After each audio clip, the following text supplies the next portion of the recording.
Assalamu alaikum wa rahmatullahi wa barakatuh. Alhamdulillahi rabbil alameen. Wa sallallahu wa sallama wa baraka ala abdihi wa rasulihi nabiyyina Muhammad wa ala alihi wa sahbihi ajma'een. Amma ba'd. Ahlan wa sahlan wa marhaban bikum.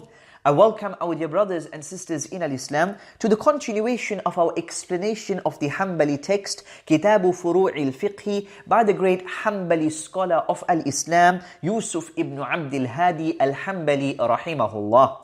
Ya Abdullah, Ya Amatallah, the author states, Wal-Khamisu al-Jihad. And the fifth matter we are discussing now is the book of Jihad, insha'Allah. Alhamdulillah, we've gone through Salah, Zakah, Siyam, Hajj. We also went through Tahara because it was a precondition to the pillar of Salah. Alhamdulillah. Ya Abdullah, Ya Amatallah, now al-Jihad. Remember that just like Tahara and Salah, they have preconditions, they have wajibat, they have arkan, pillars, they have matters which nullify them. The same with regards to jihad. Jihad, also a chapter in fiqh, and it has all of that included within it. It is not something that myself, my cousin and my uncle get together and we decide what is best. Allah musta'an. Ya Abdullah, Ya Amatallah, we have some of the Sahaba who are of the opinion that jihad is the sixth pillar of al-Islam. The author states, Al-Khamisu al-Jihad ma'a kulli barrin wa fajirin. It is fought with every righteous and not so righteous leader. Whether the leader is righteous and pious, or whether this individual is a fajir, this individual is a fasik, this individual is not righteous, but this person is the imam of the Muslims, then we fight under their command bi'iznillahi ta'ala. Otherwise, you will have fawda, you will have chaos. وَهُوَ فَرْضُ كِفَايَةٍ. The asl, the basic default rule with regards to jihad is that it's a communal obligation. And that's more especially true with regards to jihad at-talab, with regards to offensive jihad. The default ruling is that it is fard kifaya, it is a communal obligation. But sometimes it becomes a personal obligation. The author states, وَاجِبٌ مَعَ مُفَاجَأَةِ الْعَدُوِ. That if the enemy pounces upon you, if the enemy surrounds you, if the aggressor is upon you, then it's an obligation, a personal obligation to obviously fend off this enemy. And so we state that jihad becomes fard ain, personal obligation, when number one, the enemy lays siege to you, or number two, the aggressor is pouncing and attacking you, or number three, al-istinfar, where the imam of the Muslims gives a general call or a call to specific groups of Muslims that they need to rise up and they need to fight. Now it becomes an obligation upon them. Or number four, it might have been a communal obligation. You gave your name for the expedition and you went out, you are on the battlefield, and then you decide, you know what, no, this is not for me, I'm going back home. No, you cannot do that. Why? Because now you are in the thick of matters. You are in the battlefield, on the battlefield, you're in the middle of the battle. You cannot flee, you cannot return, you have to fight. And so it becomes fard ain upon you, walhamdulillah. While you were at your home for this expedition, it was fard kifaya, communal obligation. But you gave your name and now you are present, now it becomes a personal obligation upon you, walhamdulillah. وَهُوَ مُشْتَمِلٌ عَلَىٰ. And we will be covering the muqatil, the muqatal, the maghnoom and musalaha. We will cover the muqatil, the mujahid, the fighter. We'll talk about the one who we fight against, the muqatal, the maghnoom, the spoils of war, the booty. We'll also talk about musalaha, which is agreements that we might have with the enemy. We might have a treaty, we might have cessation of hostilities. We will discuss insha'Allah. Number one, al-muqatilu, وَهُوَ كُلُّ مُسْلِمٍ مُكَلَّفٍ ذَكَرٍ. The fighter, the mujahid, is the Muslim who is baligh, who is male, who is aqil. This individual must be sane. The author doesn't mention, but we can add in mustati'. You must have the ability to fight. Not that you are very old and you are unable to fight. No, you must be mustati'. You must have the ability. Also, the scholars put a condition that you must be hur. You must be free. You must be a free individual. These individuals here, they are the mujahideen. They are the fighters.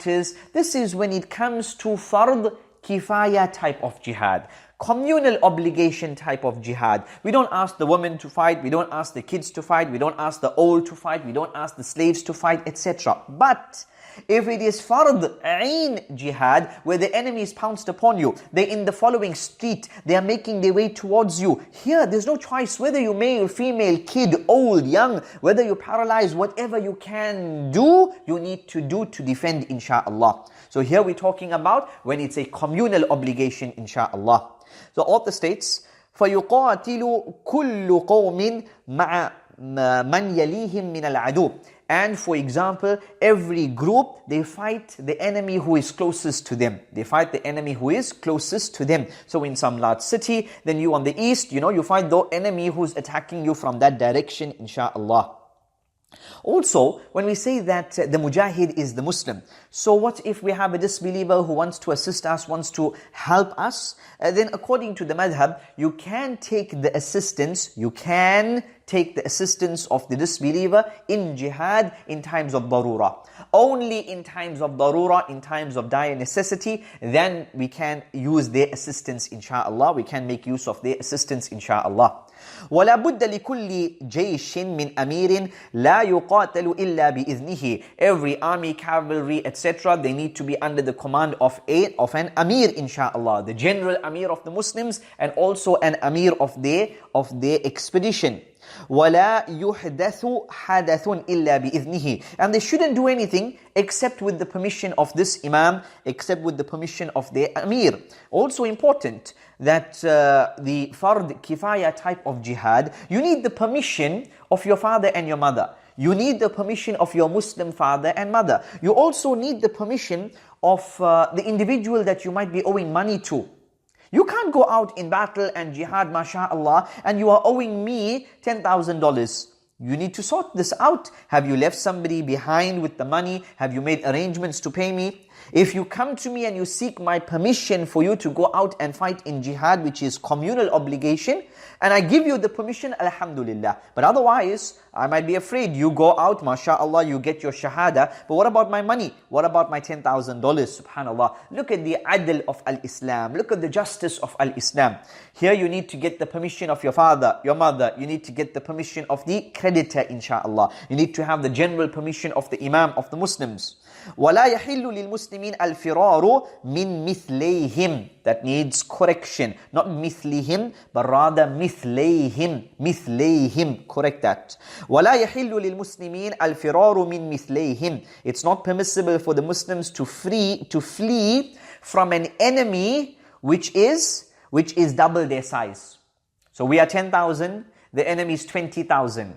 Can we flee? No, we cannot flee. Can we leave the battlefield? No, we cannot leave the battlefield. I am fighting and there's two of the enemy in front of me. Can I run away? No, you cannot run away. But if it's 3, if it's 25,000, 23,000, the enemy is more than double our size, then it would be permissible. If the enemy is more than double the size of the Muslims, then it would be permissible for them to flee if there is benefit, if there is maslahah in them fleeing. Important. وَلَا يَحِلُّ لِلْمُسْلِمِينَ الْفِرَارُ مِنْ مِثْلَيْهِمْ. Not permissible for the Muslims to flee from an enemy which is double their size. But if the enemy is more than double their size, then it would be permissible for them to flee. It's not wajib for them to flee, but it would be permissible, inshallah. But if the enemy is double your size, then you have to fight. The enemy is 1.5 times your size, you have to fight. And most battles in the history of al-Islam, the Muslims were more than, the enemy was more than twice or thrice or maybe even 4 times the size of the Muslims. And in many of those circumstances, the Muslims were victorious. Walhamdulillah, mashallah. وَإِذَا ظَفَرَ الْجَيْشُ لَمْ يَحْرِقُوا وَلَمْ يَقْطَعُوا الشَّجَرَ وَلَا يَتْلِفُوا شَيْئًا بِلَا مَنْفَعَةٍ. And if, for example, the Muslims, we gain access to the certain area, we get control over a certain area, we shouldn't be burning and destroying and making to ruin the area. We shouldn't be burning the trees and cutting down and doing all of this destruction. That is not from the etiquettes and the manners and the behavior of a Muslim fighter. وَلَمْ يَقْطَعُوا الشَّجَرَ. Should not be cutting down the trees. وَلَا يَتْلِفُوا شَيْئًا بِلَا مَنْفَعَةٍ. Don't break anything, put it into ruin without any benefit. If there is benefit, If there is benefit, it would be allowed. If there's no benefit, then it's not allowed. But what if, for example, there's no benefit for us, but it would really hurt the enemy? It would really hurt the enemy if we did this. Then here there is khilaf in the madhab, and officially the madhab allows this, walhamdulillah. وَالْمُقَاتَلْ, the one we fight against, كُلُّ حَرْبِ, every harbi is this aggressor, the one who is fighting against you, who is لَيْسَ بِذِمِّي, he doesn't have a treaty of dhimma with us. وَلَا مُسْتَأْمَنْ, he doesn't have a treaty of aman with us.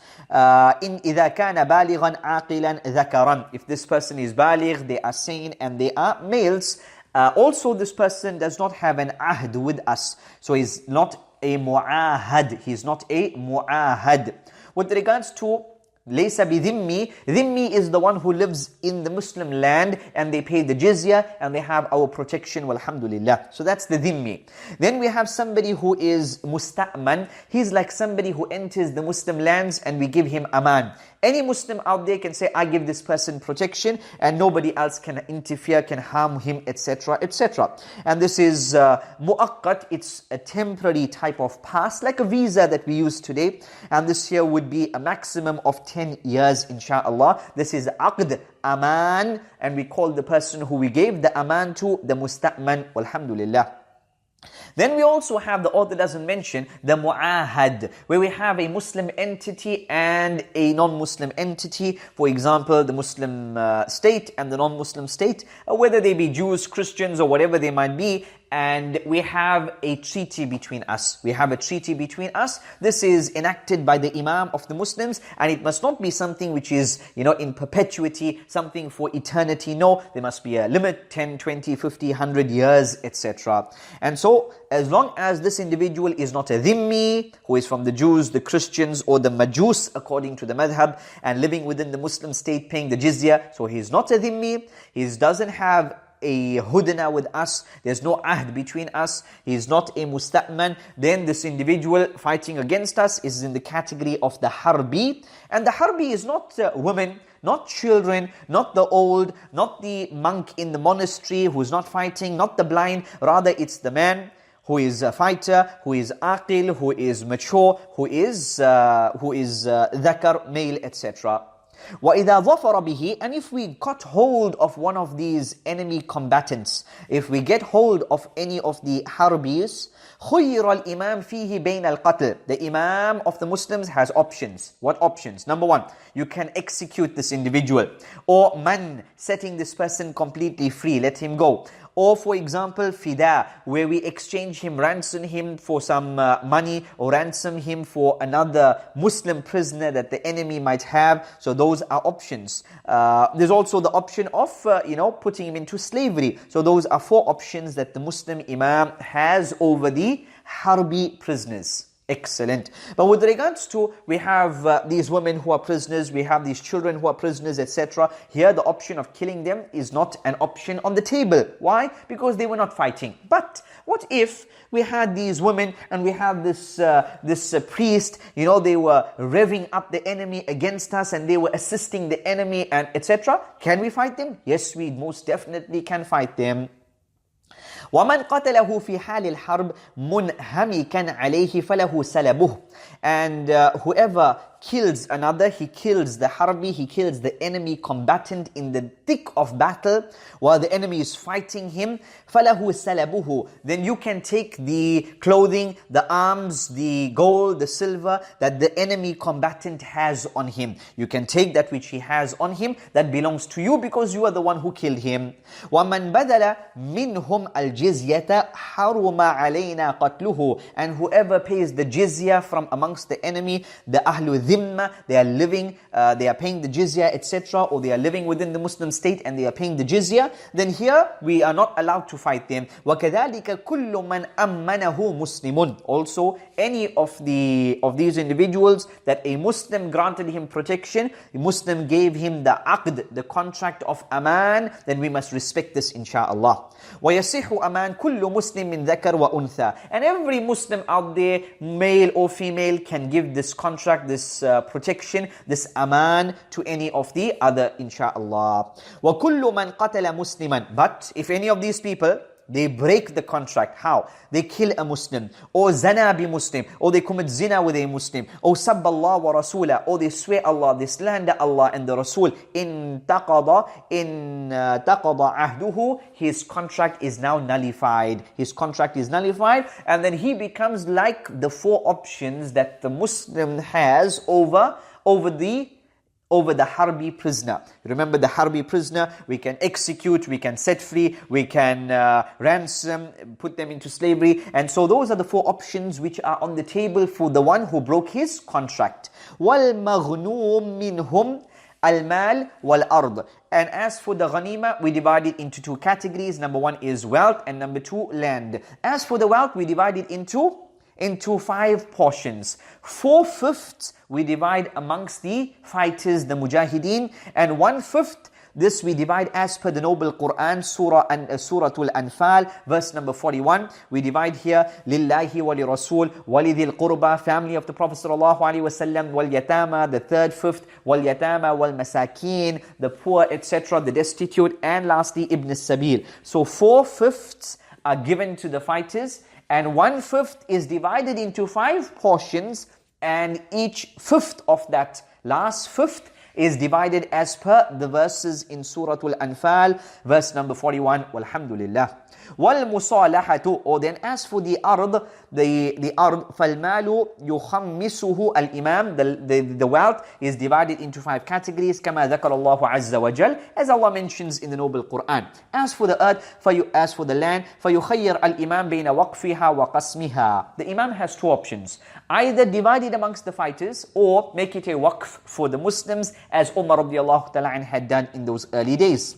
وَالْمُصَالَحَةُ, this is now that we come together and we find some sort of common ground, we have some sort of an agreement between us to stop the fighting, cease fire, etc. So here the author states, إِن كَانَتْ عَلَى نَفْسٍ بِمَالٍ, this musalaha, this agreement not to fight, etc., if it is ala nafsin bimal, it is for the safety of the humans, etc., the fighters, bimal, and so some money is being paid. Either they are paying as jizya, or sometimes out of darura, the Muslims might be forced to pay something. And so, for cessation of hostilities, the Muslims might be paying something. Allahu musta'an. أو على ترك قتال مدة, or we just agree to stop fighting, nobody's paying anything, and this is a hudna, this is like a ceasefire, a treaty, inshaAllah.